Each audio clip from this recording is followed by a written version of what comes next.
Eli was showing Peter their bedroom, to the right of the big original room. He stowed the suitcases on the bench at the foot of the bed, which we had built, both bed and bench. Without another word, Peter collapsed onto the mattress. At least he'd pulled his shoes off. After a couple of minutes, Felicia trudged out of the bathroom and into the bedroom, her face clean. When she saw Peter asleep, she half smiled, and then she collapsed on the bed beside him. Eli and I backed out and shut the door behind us. That was the last we saw of our company until early evening. Eli and I ate sandwiches outside at the picnic table under the live oak tree. He'd gotten cash for the job this morning, which was not always the case. Sometimes he was paid in produce or chickens or rabbits. Once a goat. At first, this had astonished and disgusted him, but now he'd adapted.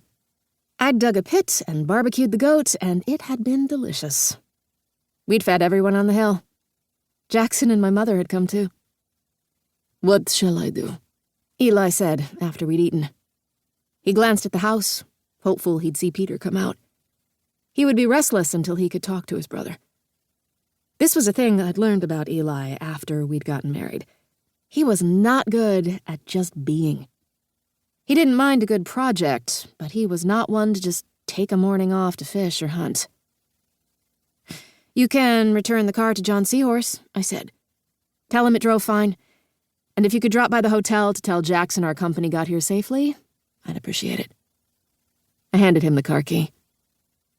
Eli jumped up and started downhill.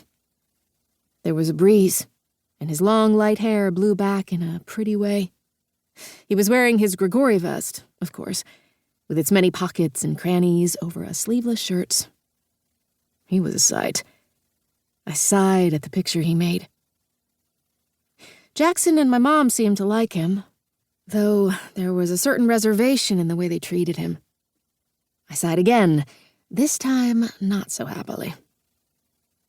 I went into the cabin to wash our plates and found that Felicia had tossed their travel clothes outside the bedroom door.